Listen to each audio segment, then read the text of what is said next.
Again, like Prostin said, I'm not very clear. I mean, if you are talking about the stock market, oh yeah, I mean, eventually it will go up, no? Like any markets, if this goods riding through a bad times, it will go up. And like Warren Buffett is telling you, he's buying American now. So if you have money, you probably should look at some very good Singapore company. They are value for money now and invest your money. If you have a long period to wait over, I mean, if you are young now, look at you should be able to hold for at least 10 years. Definitely will come back. But second point, I think is very important here. You mentioned one point is critical. Singapore has been a very prudent country in managing the risk, managing the financial sectors. And this is the system that will stand out during crisis time. And this is a system sit on confidence and trust. You should know, financial market is about confidence and trust. And it takes a long time to build. And each crisis built our trust and confidence in our financial market. 1997 is the time that we show the world what we can do. I think this time we are going to show the world again we can take this crisis. And we will be rising up after this crisis. I think we have time, unfortunately, only for one more question. I see several people standing in the aisles. This gentleman to my right was first. Please go ahead. Thanks, Professor.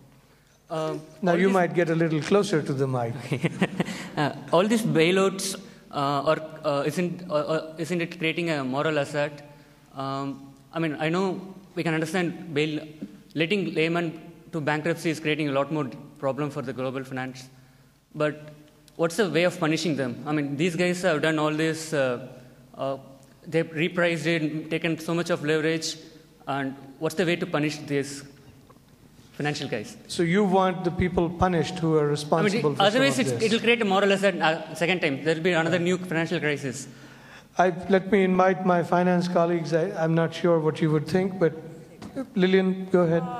I think this is not a question of punishment at this point in time. What we have to do is to sort of get ourselves together and pick up the pieces and try to bring ourselves, the banking system, back onto their feet.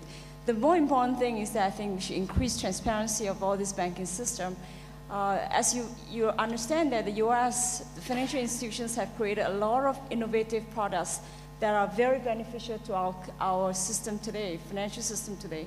The question is transparency, and I think that this is one of the solutions that one of the recommendations that I would like to make to all these policymakers is to institute some transparency in the system, that we'll be aware of what kind of risk they're taking and how much risk we are going to be facing when we invest in those products. Thank you.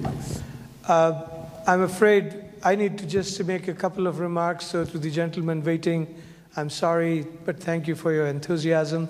I do want to make sure we finish on time. What you have got, if I may just take 2 minutes and summarize, what you have got is a number of different perspectives which should suggest to you pretty much where we started out, where I started out. These are complex problems.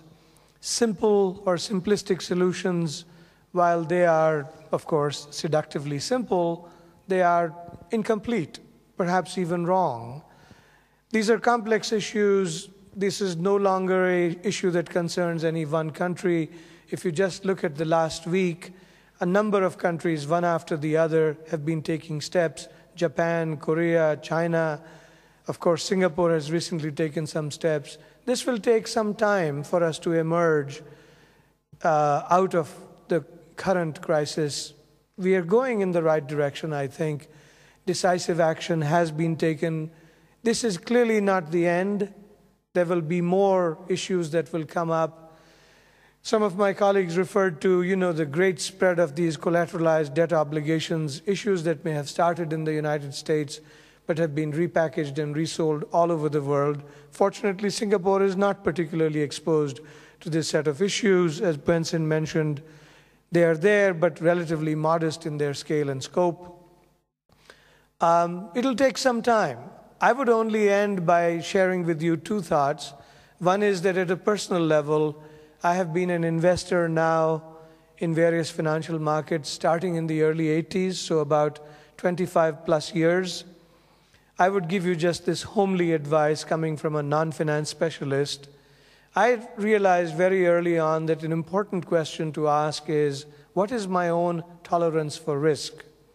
For what it's worth, I'll give you what I have done. I'll share with you what I have done.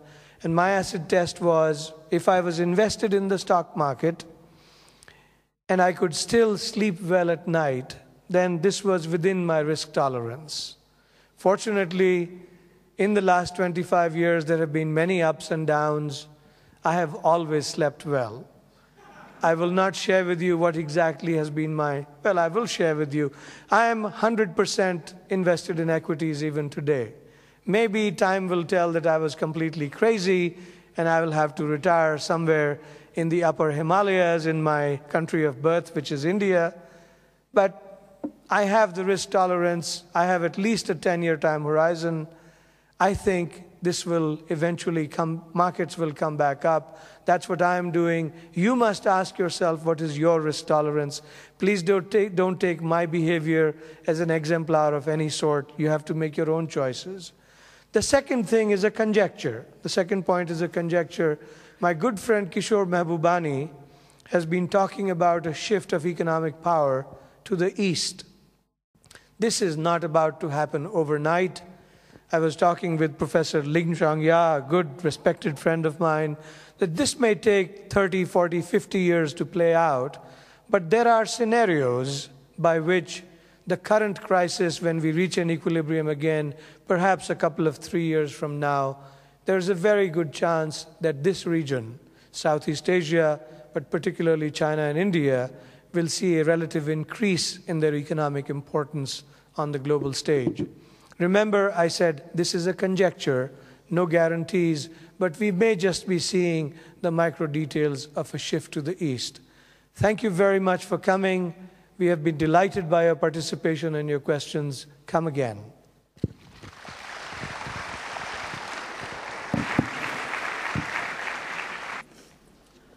Thank you, professors, for sharing your insights on the financial crisis with us. And thank you, ladies and gentlemen, for coming. The recording of the panel discussion will be made available on our website from 3 p.m. today. You may watch it at nbs.ntu.edu.sg. Thank you once again, and we wish you a good day ahead. Goodbye.